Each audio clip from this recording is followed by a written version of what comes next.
everybody needs to get some type of term policy where they can protect themselves, that if something happens, the family gets funded some type of death benefit if something does occur.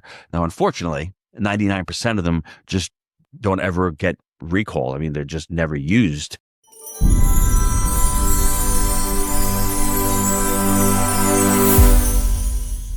Hello and welcome to the Happy Money Podcast. We're your co-hosts, Michael and Gino Barbaro, co-founders of Barbaro 360. And on today's episode, we want to focus on what we agree with when we talk about Dave Ramsey. And I think the title of the show, Michael, should be, Let's Not Throw Out the Baby with the Bathwater. It's funny. I heard that just right now, and I'm like, who the heck would have thought of that and written it down? And it was like, this is what we're going to use for hundreds of years. You know what I mean? But here we are. Well, it's interesting. I don't agree with Dave Ramsey on a lot of things, but I do agree with him on several things.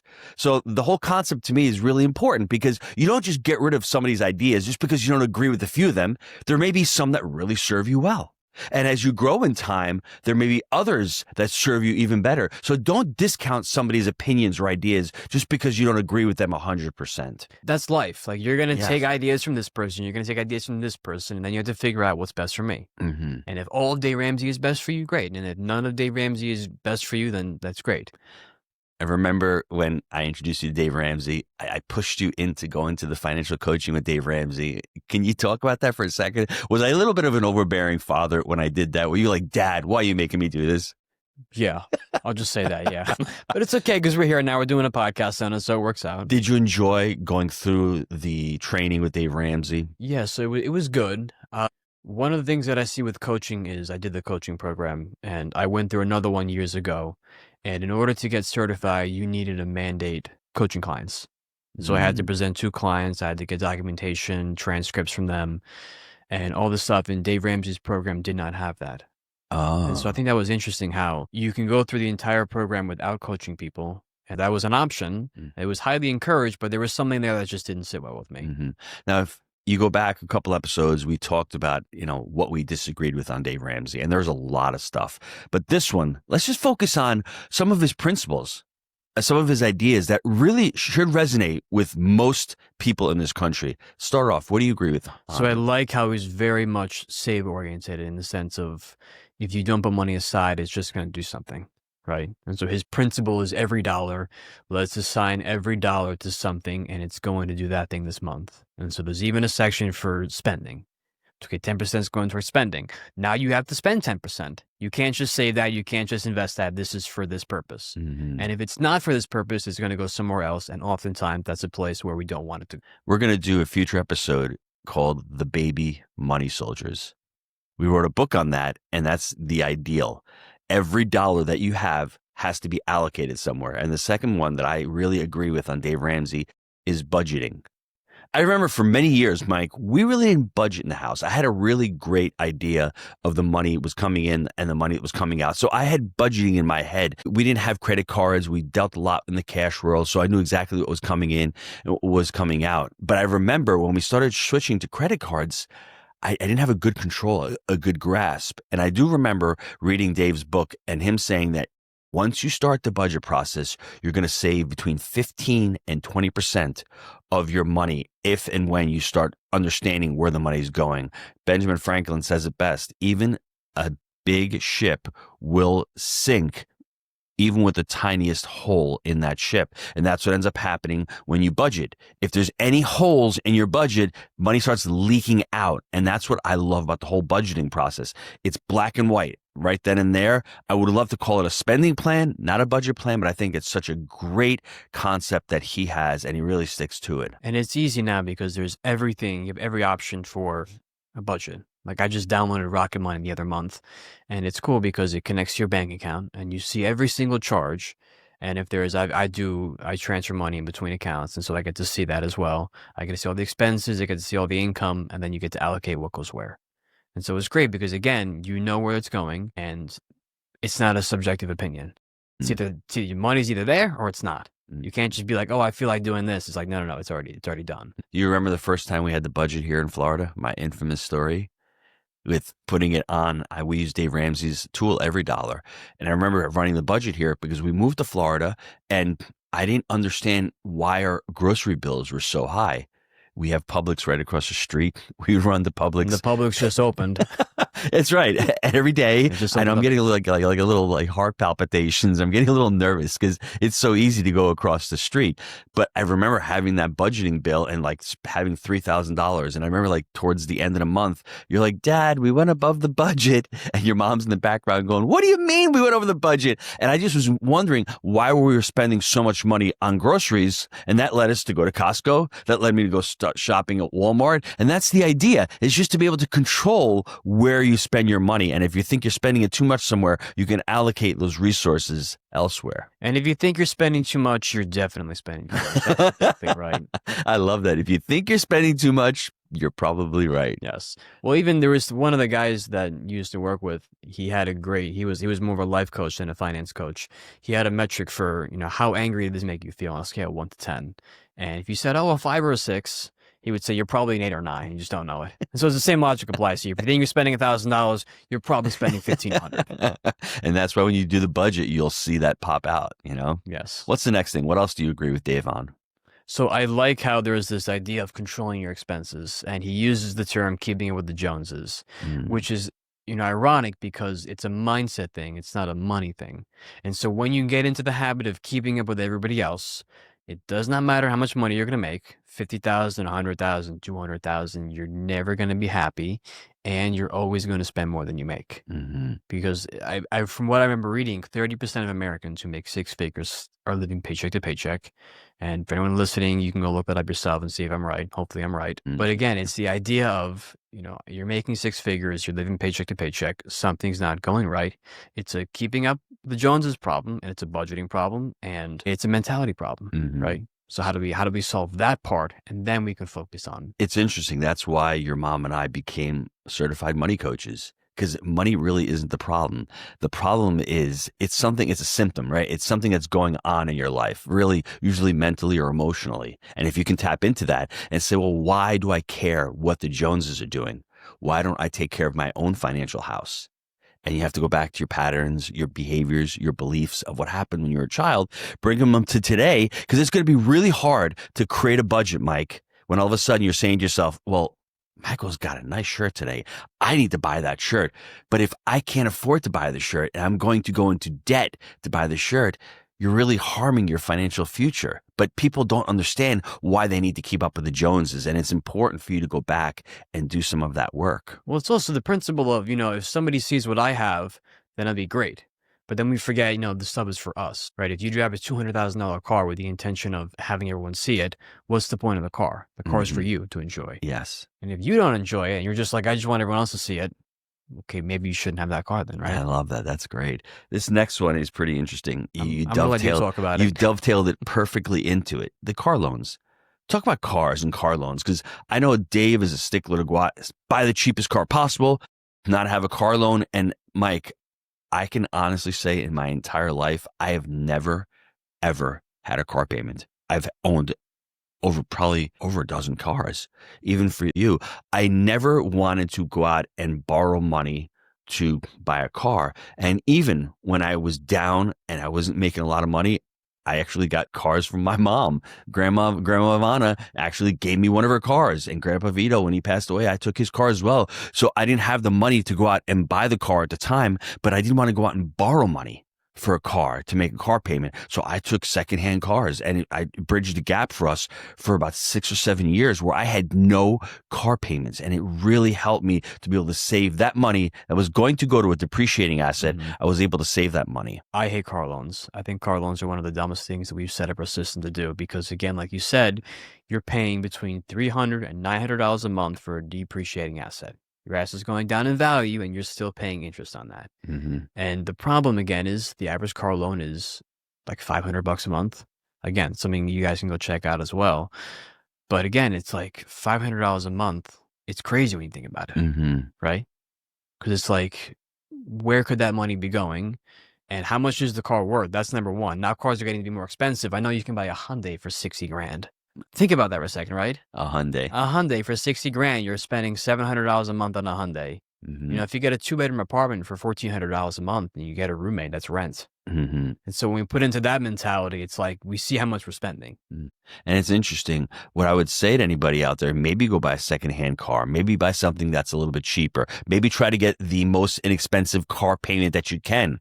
Couple $100 a month is reasonable. It's more reasonable. Doable. Yes. Yeah. But if you're lending where you have $1,000 a month for your car, then you have $2,000 a month for your rent, then you have cell phone, then you have Wi-Fi, then you have all your subscriptions. You can see why 6 figures really doesn't amount to much once you start piling up and not controlling those expenses. No, and it's also about, the more you make, the more you spend kind of thing.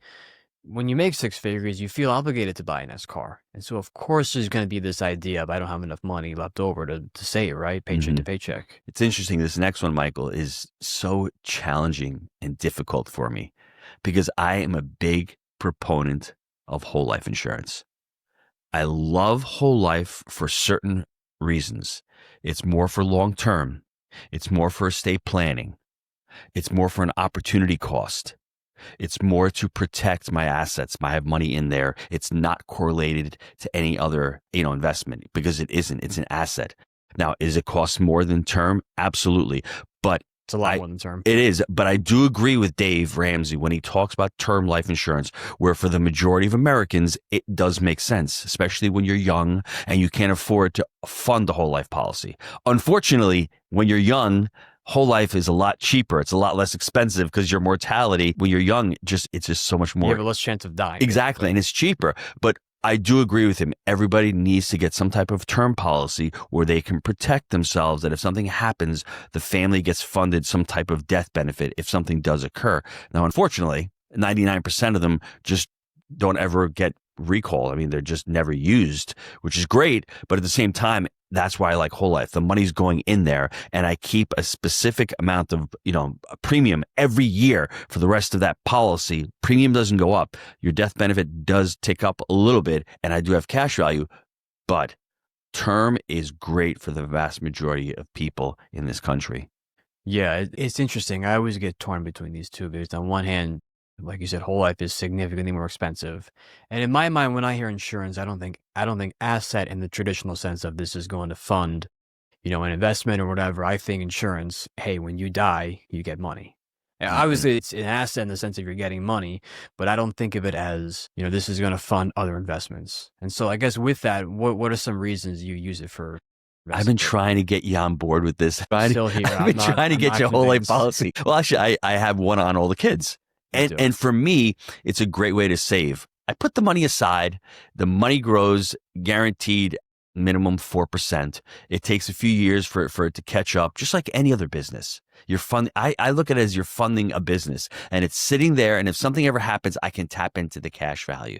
That's the great part about it. So for me, it serves many more purposes than just putting money aside because eventually it will help fund the estate. If I have any estate taxes, the kids will be able to use the cash value or the death benefit from that policy. I've been trying to get you on board and eventually I think I will. You were saying the growth rate is 4% a year? On average, it yields 4%. Yeah. And it's guaranteed and it's non-correlated. So if the stock market goes up, goes down, whole life policy has nothing to do with it, which is great. So I feel like even with that, stock market, let's say the S&P goes up 10% a year, that's a 6% difference on average year over year. And even if the stock market does 12 one year and minus 20 next year, you have to look at it but in its totality. Even that idea, the long-term market of the S&P has always gone up, right? Yes. And so to me, it doesn't seem like it's justified, that 4%, in the sense of, if we're looking at this as a long-term play, the trajectory of the S&P has always been up.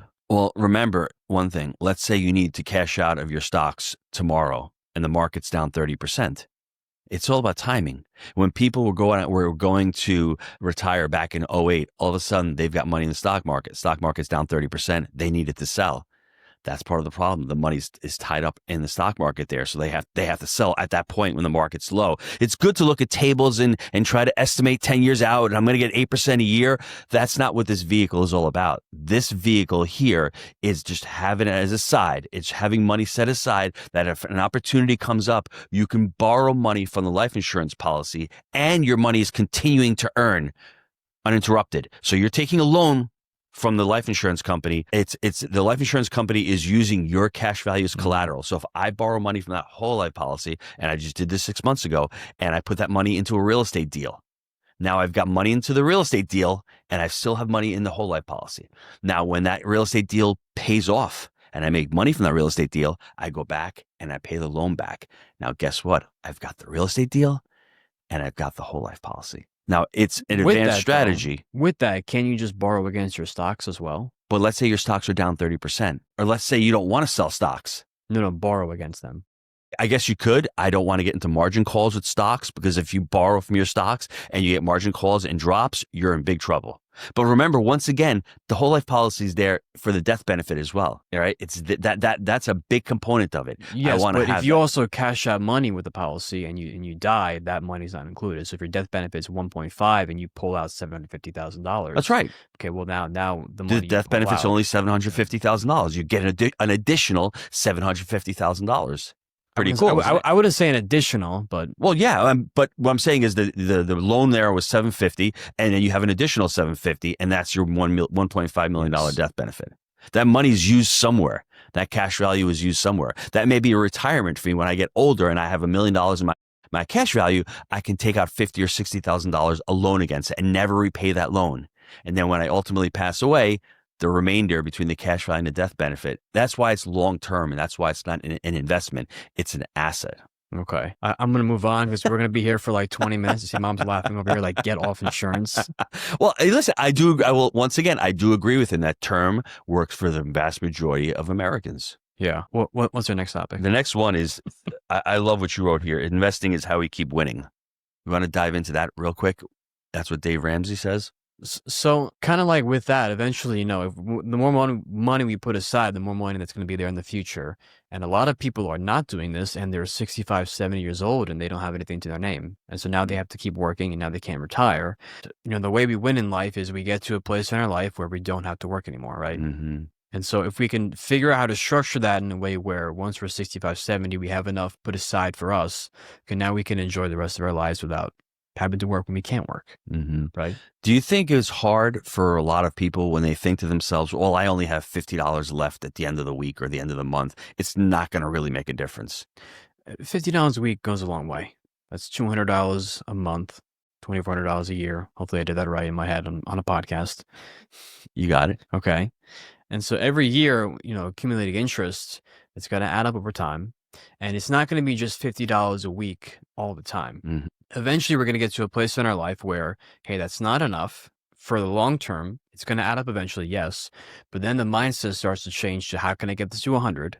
How can I get this to 150? How can I get this to 200? You hope it does. That's the idea, not keeping up with the Joneses, because as you earn more money, hopefully your lifestyle will not grow with the paycheck or the amount of money you're making. Yes. And it's very simple. Ramsey's thing is very simple, and this is why he's been so successful. The way you make more money is you either make more money, or the second one is you spend less things, you buy less things. And it's very simple, right? It's if you got 5 subscriptions, or you're spending $10 on coffee a day. Okay, how do we take that down to where we're making coffee at home? We have one streaming service, and that money goes towards investing. Mm-hmm. Because right there, $10 a day, that's $50 a week in coffee. Do you remember when I asked you to invest in our real estate deals when you didn't buy the amp, and it wasn't a ton of money, but it was $3,000? What did you think in your mind? Well, how can I make money with just investing $3,000? What was going through your mind back then? So it was $5,000, and I had 1%. And I'm thinking 1%, okay, 1% is not a lot. But then you start to put some zeros at the end of owner draws and contributions and selling and refinances, and then it starts to make more sense. It doesn't make sense at first until you start seeing checks come in the mail. How did I convince you to invest the money? Well, I was 16, so I kind of had to do it, right? Did you have to do it? I think I did. Wasn't that one of the best financial decisions of your life? Absolutely. So for anybody sitting there right now and saying, I only have $5,000 to invest, I mean, how big of a difference can that make? What would you say to them? Go for it and see what happens, right? Because there's going to be this thing of like, should I or shouldn't I? And you're never going to know until you do it. Okay, whether that's in a business, even investing yourself. This is one I hear all the time. People will spend hundreds of thousands of dollars on college a year, and they won't take care of their bodies, they won't take care of themselves, they won't educate themselves further. So, when it comes down to that, learning new skills, that's another contribution towards investing, because that leads to different income paths as well. I would say, Michael, one of the biggest things that you got out of that whole experience, other than increasing your net worth 1,000-fold, was your language becomes your experience. All of a sudden, you've got skin in the game. If you put money into an investment, you start watching that investment. You start learning about that investment. You start getting excited about that investment. And all of a sudden, you just said owner draws. You start learning about what occupancy is. You start learning about real estate, and it gets to be exciting. And all of a sudden, you build a habit.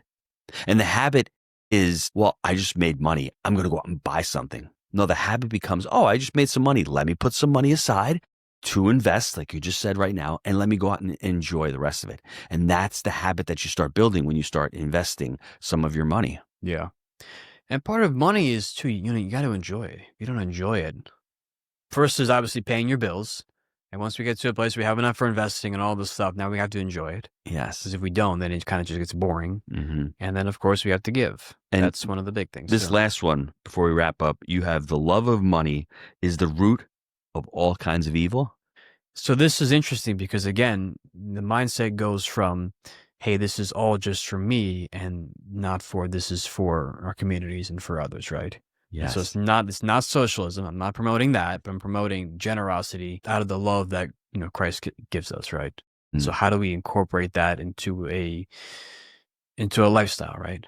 So would you say you want money to create impact for others? Money to create impact for others.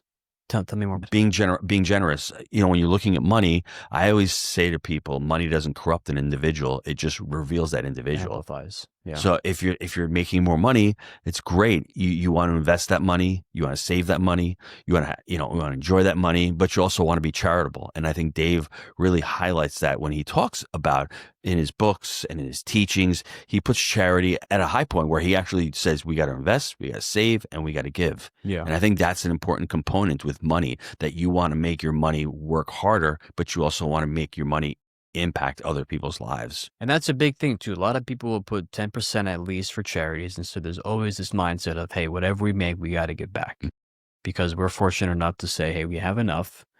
Let's help out someone who can't help themselves. That's awesome. Any final thoughts before we sign off? Very simply, just always spend less than you make, because when you don't do that, that's kind of where bad stuff happens, right? Mm-hmm. So learning to budget, of course, right? Mm-hmm. And learning to enjoy money in a way where it doesn't corrupt us, it doesn't make us, puff up on our pride or anything like that, but enjoying it in such a way that allows us to use what money was meant to be used for, which is ourselves and others. Mm-hmm. This has been awesome. Listen, I agree with you in so many areas. I'm so glad that you went through Dave Ramsey's program. I'm so glad that we didn't throw out the baby with the bathwater, Mike. Thanks for tuning in to the Happy Money Podcast. We're your hosts, Michael and Gino Barbaro, and we'll see you on next week's episode.